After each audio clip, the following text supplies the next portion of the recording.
बाईचं प्रेत गावी आणलं आणि प्रेत यात्रा ही संपली. शेवटची विधी झाली. पोरग घरी एकटं रडतंय. दशक्रिया विधी होईपर्यंत त्या पोराला कोणीतरी धरत होतं, सांभाळत होतं. आता दशक्रिया विधी झाल्याच्या नंतर जे जवळचे नातेवाईक होते, भावकीतले लोक होते, ते त्याला सांगायला लागले, दादा 10 दिवसाचा बाळा, या पोराला मायची गरज आहे. तू माणूस आहे, तू बाळाला कसा सांभाळशील? एक पर्याय आहे तुझ्याकडे. म्हणे काय? तुझ्या लेकराला जर वागवायचं असेल ना तर दुसरं लग्न कर. तुला बायकोही भेटल आणि तुझ्या लेकराला माय पण मिळेल. म्हणले तू दुसरं लग्न कर. पण माणूस ढसा रडायला लागला. जर का मी लग्न केलं ना, लग्न केल्याच्या नंतर मला बायको भेटेल, पण माझ्या लेकराला माय भेटेलच याची गॅरंटी नाही. थोडं माफी मागून बोलेल बरं का.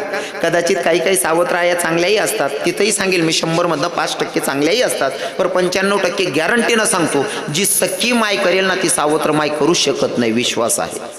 95% सख्खी आईची जागा सावत्र आई घेऊच शकत नाही. काय मत आहे तुमचं? माय मेल्याच्या नंतर जर मुलगा रडत असेल ना, एखादी माय जवळ येते, त्या पोराला समजवते, बाळा रडू नको रे, मी तुझ्या माई सारखी या. मावशी माय सारखी या, पण माय नाही या. बाजूच्या काकून गावरान तुपाचा शिरा खाऊ घालू द्यावं, त्याच्यानं पोट भरत नाही. पण मायनं नुसतं फिरून आल्याच्या नंतर डोक्यावरून हात फिरवला तरी सुद्धा मायनं पोट भरतं. ही मायची ताकद असते आणि तिची जागा नाही कोणी घेऊ शकत. हो, मायची जागा नाही कोणी घेऊ शकत. माणूस विचार करत होता, मी जर का लग्न केल्याच्या नंतर मला बायको भेटेल, पण माझ्या लेकराला माय नाही भेटणार. 13व्याचा कार्यक्रम आटोपलेला आहे. गावात मंदिर होतं, मंदिरात गेला माणूस. मंदिरात गेल्याच्या नंतर भगवंताच्या समोर तो हात जोडले रडायला लागला. देवाला सांगितलं, देवा ऐन तारुण्यात माझी बायको माझ्याकडनं हिरावली, समजू शकतो रे, पण माझ्यात 1 दिवसाच्या लेकराची माय नेलीस. म्हणले देवा, हे 1 दिवसाच्या लेकरानं तुझं काय वाईट केलं तर देवा? पण ऐक ना, आतापर्यंत मी तुझ्याकडनं काही मागितलं नाही देवा, पण आज मला मागावं वाटतंय. माझी बायको नेली ना, हे दुःख सुद्धा विसरून जाईल, पण तुझ्याकडे माझी एकच मागणी, माझा एक मुलगा आहे ना, तेवढा तो जिल्हाधिकारी साहेब झाला पाहिजे, ही तुझ्या चरणाशी माझी मागणी असेल. मागणी मागितली आणि घरी आला माणूस. घरी आल्याच्या नंतर घराची परिस्थिती हालाकीची होती. दुसऱ्याच्याकडे कामाला मजुरीला जायचं. हाडाची काढ रक्ताचं पाणी करत होता आणि मजुरी करून पोराला शिकवत होता. पोराला शिकवल्याच्या नंतर जिल्हाधिकारी साहेब बनवलं.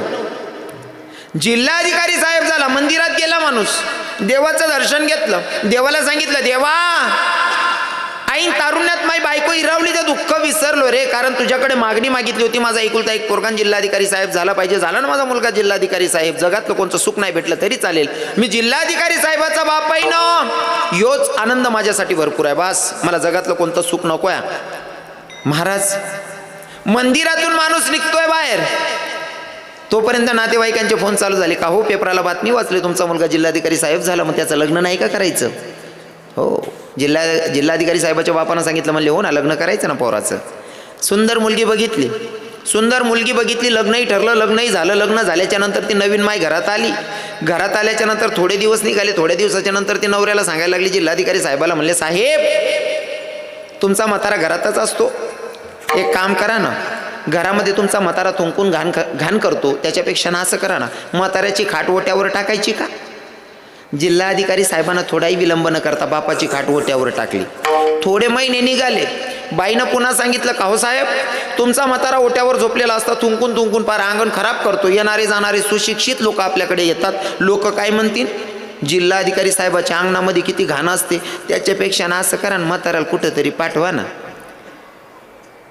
म्हाताऱ्याच्या खाटीजवळ पोरगा गेला आणि सांगायला लागला, म्हणले, पप्पा आम्ही लग्न झाल्यापासून कुठं गेलोच नाही हो फिराया, असं वाटतं आम्ही फिरायला गेलं पाहिजे, तुम्ही कुठं सोबत येणार आहे? त्याच्यापेक्षा थोडे दिवस तुम्ही वृद्धाश्रममध्ये राहसान का?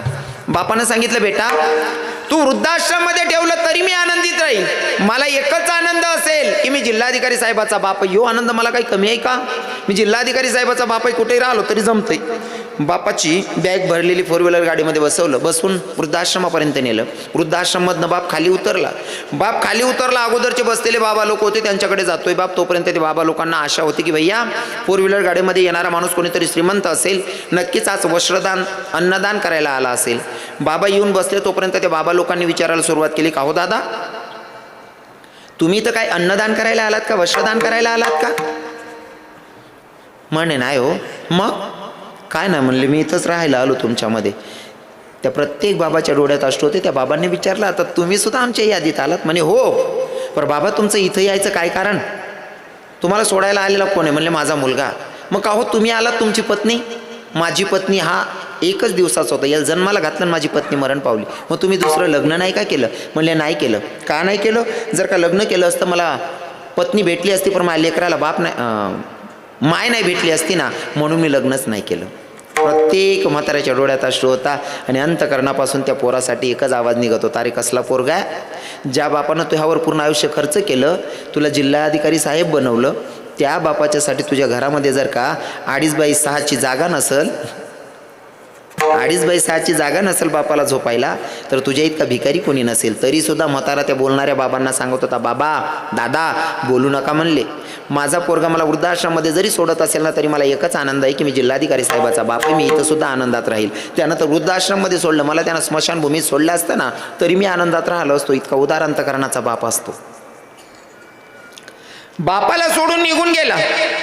बाप इथं राहत होता, बरीच वर्ष निघून गेली, मनात एकच आनंद होता की मी जिल्हाधिकारी साहेबाचा बाप आहे. बरेच वर्ष निघून गेल्याच्या नंतर बापाची तब्येत सिरियस झाली. आता वृद्धाश्रमाच्या मालकाला सांगितलं, मालक माझं आता काही खरं नाही, माझी तब्येत सिरियस आहे, असं वाटतं भगवंताचं कधी बोलावं येईल, कधी निघावं लागेल. एकच इच्छा आहे माझी आता, शेवटचं एकदा माझ्या जिल्हाधिकारी साहेबाला बोलवा, त्याला सांगा तुझ्या बापाची शेवटची इच्छा आहे की तुला एकदा डोळे भरून बघायचे, तुम्ही फक्त माझ्या पोराला एक कॉल करा, माझ्या पोराला बोलवा ना, मला फक्त जाताना मरताना आधी मला एकदा माझ्या लेकराला डोळे भरून बघायचे, माझ्या जिल्हाधिकारी साहेबाला त्याला फोन करून बोलवा ना.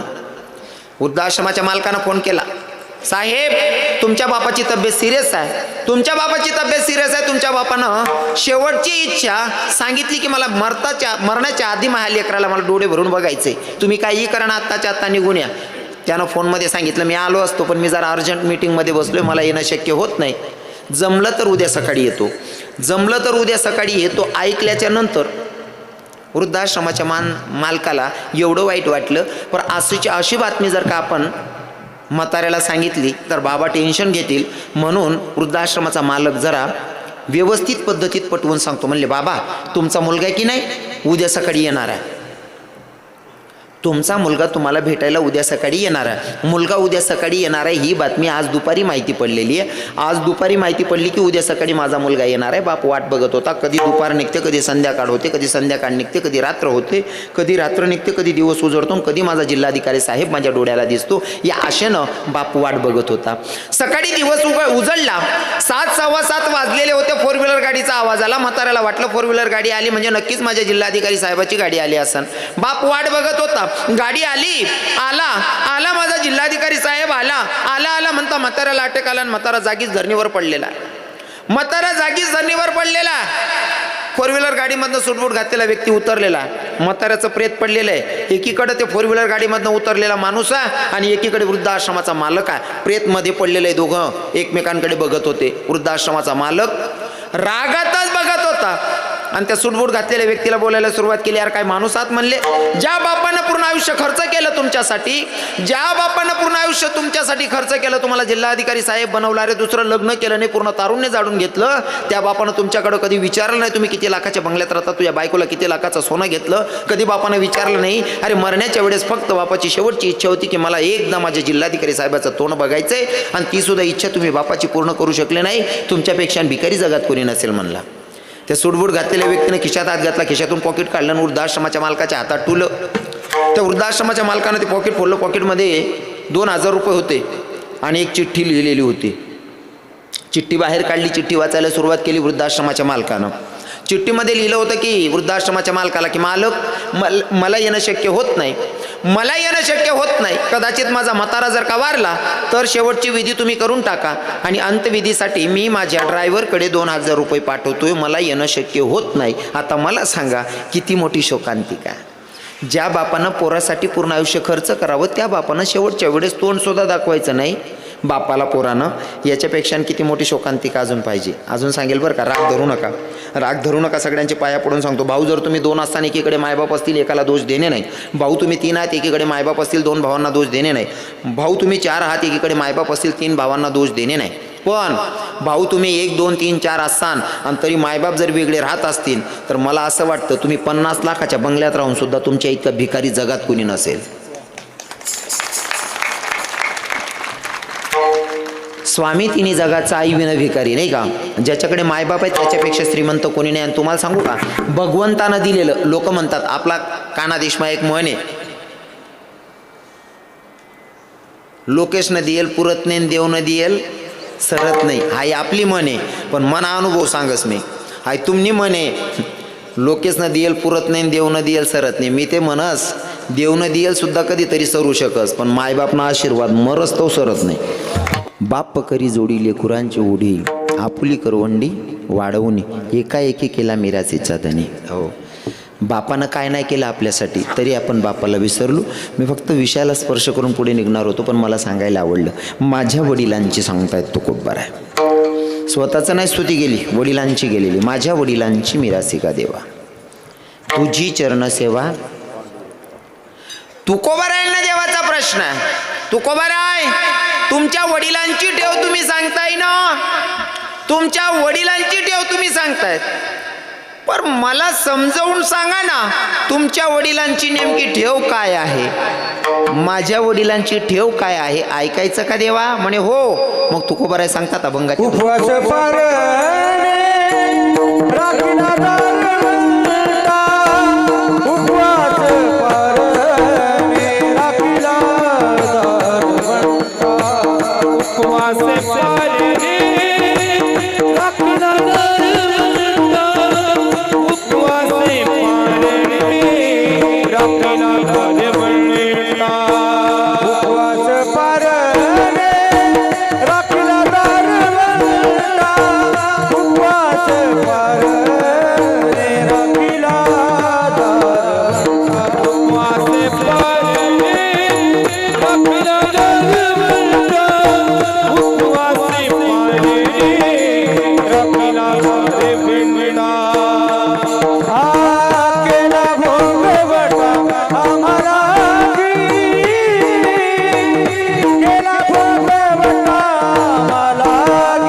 माझ्या वडिलांनी काय केलं ऐकायचं देवा.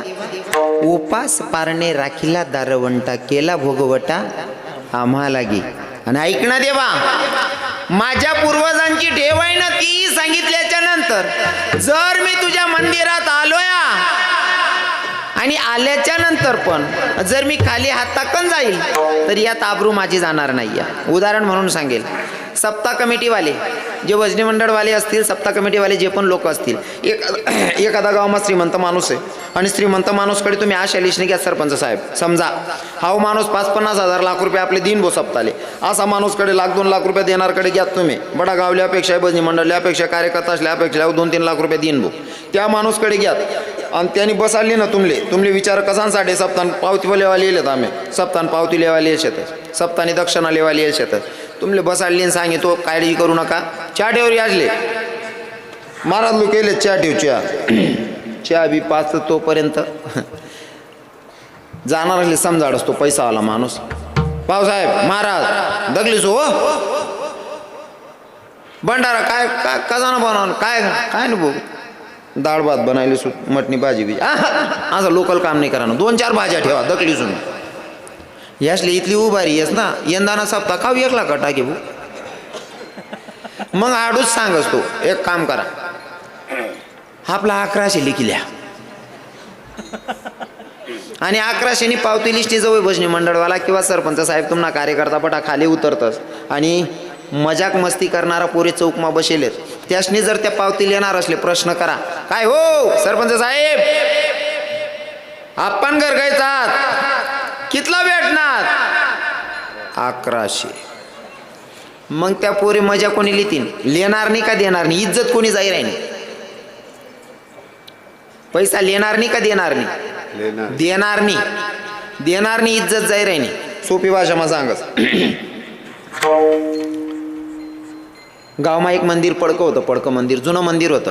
पुजारीला असं वाटणं मंदिर पडी जाईन, काय कोणी ध्यान दी राहणार नाही गावना लोकी. मंदिरा पुजारी हुशार होता.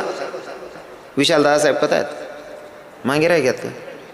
हां मंदिरा पुजारी हुशार होता आम्हाला विशाल दादासाहेब सारखा. मंदिर पडी जाईन त्यानापेक्षा 1 लाख रुपये व्याजना उचलेली नात. सॉरी 50,000 रुपये व्याजना उचलेली नात. आणि 50,000 रुपया मग मंदिरले क्लिअर कर टाक, रंग बिंग दिसणे, एकदम कलर बिलर करिशने, एकदम भारी बनाई टाक. पण या 50,000 जमा कस काय होतील? लोक ते काय देव होत नाही. पण मंदिरना पुजारी हुशार होता. एक काम करस म्हणे, राजाला बोलायली ना आरती कराले. राजाले आरती करायला बोलावं म्हणजे राजा 50,000 लाख रुपये दी जाईन. व्याज ना उचलेल 50 बी पिटे जातील, 50 आपले मंदिर माराय जाते. राजाला आरती करायला बोलावं. राजाने आरती करली नाही, ताट खाली ठिदी ना, 100 रुपये ठिसणे. राजा मंदिर महिनी गेली. ज्यांना भरोसावर 50,000 उचला ताव भाऊ 100 रुपये टीन नाही घ्या भाऊ. हा भर उंडा मग गामचा, भर थंडी मात गाम चाले. ते काय करा ना, ज्याला भरोसावर 50,000 व्याज ना उचलेले अहो भाऊ 100 रुपये ठेन निघ्या. पण पुजारी हुशार होता. काही कावाय ना पैसा ते वसूल करसू म्हणे मी. तो 100 रुपये उचला मंदिर ना बाहेरून. ऐका ऐका हो ऐका, आपल्या गावात राजे आलते राजे, आणि आपल्या गावाच्या मंदिरात राजांनी आरती केली आणि राजांनी इथं दक्षिणा ठेवलेली आणि त्या दक्षिणेचा लिलाव करायचा. लिलाव लोके घर घर गोया वगैरे राजांटी दक्षिणाना लिलावे काय आणि काय नाही. पहिली बोली 5,000, दुसरा म्हणे 11, एक म्हणे 21. पुजारी म्हणे का रे तुका बिगर पाणी पिऊन तार राजांटी येईल दक्षिणा आहे ती. हा बिगर पाणी ना आणीन तीर म्हणे सकाळी.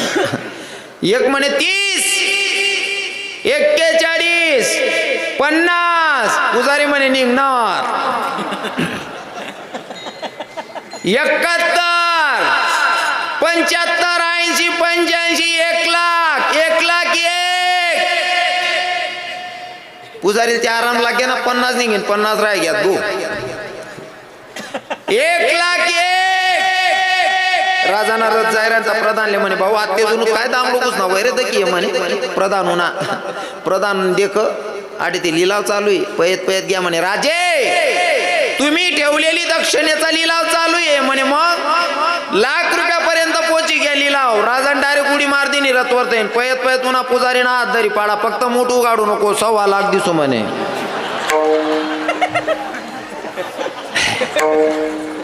फक्त मोठ उगाडू नको, 1.25 लाख 1.25. कारण मोठ उगाडी ती लाच कोणी जाणार होती.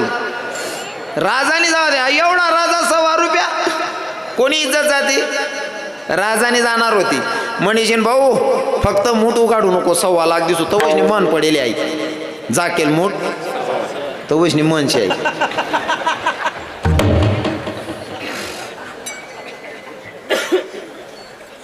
लाज घेणाऱ्याची जात नाही, देणाऱ्याची जाते. तुकोबाराय सांगता देवा ऐक ना, तुझ्या दरबारात आल्याच्या नंतर जर का मी खाली हाताकन गेलो तर यात लाज माझी जाणार नाही. या मी खाली हाताने गेलो ना तर लाज तुझी जाईल. कारण मागणारा पण कोणी साधारण नाही आलेला तुझ्या दरबारात. तुझ्या दारात आलेला कोणी साधारण नाही या, साधारण व्यक्ती आलेला नाही या.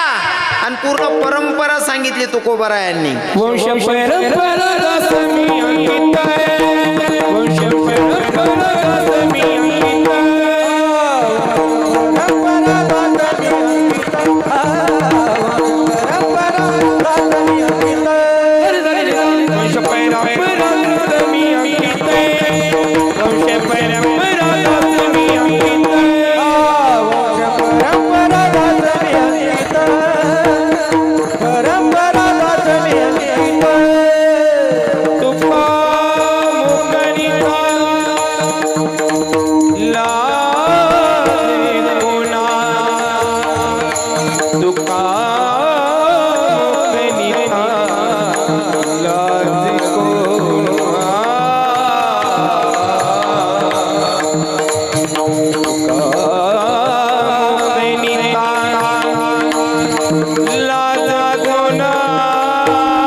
वा बाबा, क्या बात आहे. साध्या सोप्या भाषेमध्ये मी अभंग सोडवण्याचा प्रयत्न केलेला आहे. वाजलेत आता 11 झालेत ना, वाजलेत ना.